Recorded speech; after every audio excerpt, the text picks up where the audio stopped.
MM ரயில் news viewers அனைவருக்கும் வணக்கம். நல்ல செய்தி தான், வந்தே பாரத் வாடகைக்கு கிடைக்குதான். இதை நான் சொல்லலைங்க, வெஸ்டர்ன் ரயில்வேயோட சிபிஆர்ஓ சொல்றாரு. आइकॉनिक ट्रेन है वंदे भारत, इसकी कमर्शियल शूटिंग फर्स्ट टाइम हुई है. ऐसा इसके पहले कभी नहीं हुआ है, तो ये फर्स्ट टाइम சினிமா ஷூட்டிங்க்கு வாடகைக்கு விட்டுருக்காங்களாம். இனிமேல் யார் கேட்டாலும் வாடகைக்கு கிடைக்குமா வந்தே பாரத்.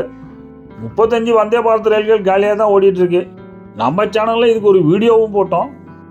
காலியாக ஓடுறதுக்கு வாடகைக்கு விடுறது பரவாயில்ல, விடுங்க. வாடகை 20 லட்சம் ப்ளஸ் ஜிஎஸ்டியா.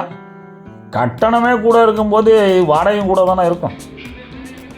இவர் தான் படம் எடுக்கிற டைரக்டரு சுஜித் சர்க்கார். 3 தடவை தேசிய விருது வாங்கியிருக்காராம். ஹிந்தி பெங்காலில் இவர் எல்லாருக்கும் தெரியுங்கிறாங்க. நல்ல பெரிய டைரக்டர் தானா.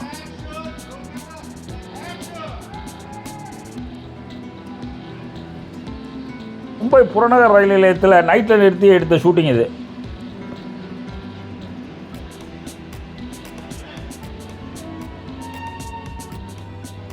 படத்தோட பேர் என்னன்னு கேட்காதீங்க, இன்னும் படத்துக்கு பேர் வைக்கலையா. மும்பையை காமிக்கிற போது ஸ்லம்ஸ் ஏரியாவை காமிக்காமல் விட்டா எப்படி? ஸ்லம்ஸு செட்டு போட்டு அங்கே வந்தே பாரத்தை நிறுத்தி அதுலேயும் ஷூட்டிங் எடுத்தாச்சு. நமக்கும் பொழுது போகணும்ல, சினிமா ஷூட்டிங் பார்ப்போம் கொஞ்ச நாள். ஆக்ஷன் சொன்னோன்னா எல்லா பேரும் எம்டி ட்ராலியை தள்ளிட்டு போயிட்டுருக்கானோ.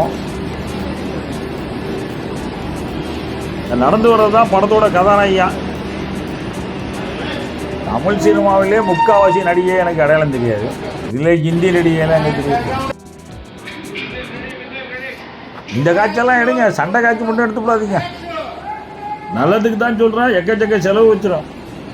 ஆடு மாடு மோதும் போது நடந்ததெல்லாம் நீங்கள் பார்த்துருப்பீங்க.